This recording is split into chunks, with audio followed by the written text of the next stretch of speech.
Dear friends, ஒரு XL சீட்டில் உள்ள ஃபார்முலாஸை ரிமூவ் பண்ணிவிட்டு டேட்டாவை மட்டும் ஸ்டோர் பண்ணுறது எப்படிங்கிறத இந்த வீடியோவில் பார்க்க போகிறோம். இப்போ இந்த ஷீட்டில் சில ஐட்டம்ஸோட பழைய விலையை இந்த காலமில் கொடுத்துருக்கு. அதே மாதிரி அந்த ஐட்டம்ஸோட புதிய விலையை இந்த காலத்தில் கொடுத்துருக்கு. இந்த ரெண்டு விலைக்கும் உள்ள டிஃபரன்ஸை இந்த காலத்தில் கொடுத்துருக்கு.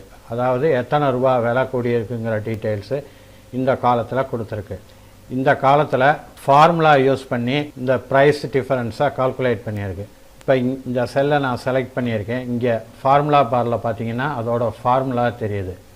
அதே மாதிரி இங்கே டபுள் கிளிக் பண்ணாலும் இந்த ஃபார்முலா தெரியும். ஃபார்முலா D3 இருந்து C3 மைனஸ் பண்ணியிருக்கு. இந்த வேல்யூவில் இருந்து இந்த வேல்யூவை மைனஸ் பண்ணியிருக்கு. இதே மாதிரி ஒவ்வொரு செல்லையும் இந்த ஃபார்முலா யூஸ் பண்ணி கால்குலேட் பண்ணி அதோட வேல்யூவை என்டர் பண்ணியிருக்கு. இப்போ இந்த காலத்தில் உள்ள ஃபார்முலாஸை ரிமூவ் பண்ணிவிட்டு டேட்டாவை மட்டும் ஸ்டோர் பண்ணணும். அதை எப்படி செய்கிறதுங்கிறத இப்போ பார்ப்போம். இதை ரெண்டு மெத்தட் யூஸ் பண்ணி செய்யலாம். முதல்ல ஃபஸ்ட்டு மெத்தட் எப்படி யூஸ் பண்ணுறதுங்கிறத பார்க்கலாம்.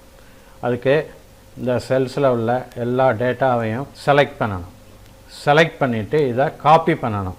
காப்பி பண்ணுறதுக்கு நான் கீபோர்டில் கண்ட்ரோல் பட்டனை அமைக்கி பிடிச்சிக்கிட்டு சி பட்டனை ஒரு தடவை ப்ரெஸ் பண்ணுறேன். இது எல்லாம் காப்பி ஆகிடுது. இப்போ இது மேலே மவுஸை கொண்டு வந்து வச்சு ரைட் கிளிக் பண்ணி பேஸ்ட்டு ஸ்பெஷலை கிளிக் பண்ணி ஓப்பன் பண்ணணும்.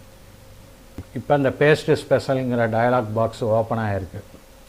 இதில் நாம் இப்போ காப்பி பண்ணதை வேல்யூஸாக பேஸ்ட் பண்ண போகிறோம்.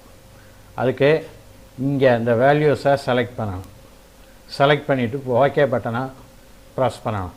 ப்ரெஸ் பண்ண உடனே இந்த செலெக்ஷனை டீசெலக்ட் பண்ணணும். அதுக்கு கீபோர்டில் எஸ்கே பட்டனை ஒரு தடவை ப்ரெஸ் பண்ணால் இது டீசெலக்ட் ஆகிடும். இப்போ இந்த செல்லை செலக்ட் பண்ணுறேன். இங்கே ஃபார்முலா பாரில் பார்த்தீங்கன்னா அந்த ஃபார்முலா ரிமூவ் ஆகிட்டு வேல்யூஸ் மட்டும் தெரியுது. இப்போ இதில் வேல்யூஸ் மட்டும் தெரியுது. இப்போ நான் இதை அன்டூ பண்ணிடுறேன்.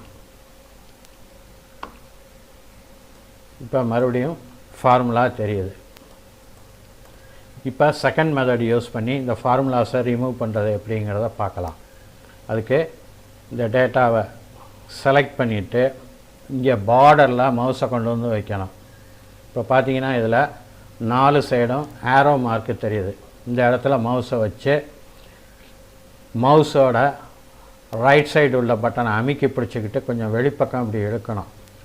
இழுத்துட்டு மறுபடியும் உள்பக்கம் கொண்டாந்து மவுஸை ரிலீஸ் பண்ணிடணும். இப்போ பார்த்தீங்கன்னா ஒரு மெனு தெரியுது. இதில் காப்பி ஹியர் ஆஸ் வேல்யூஸ் ஒன்லிங்கிற ஆப்ஷனை கிளிக் பண்ணணும். கிளிக் பண்ணிங்கன்னா இப்போ அந்த ஃபார்முலாஸ் எல்லாம் ரிமூவ் ஆகிட்டு வேல்யூஸ் மட்டும் தெரியுது.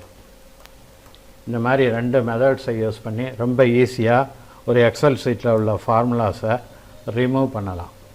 டியர் ஃப்ரெண்ட்ஸ், உங்களுக்கு இந்த வீடியோ பிடிச்சிருக்குன்னு நம்புகிறேன்.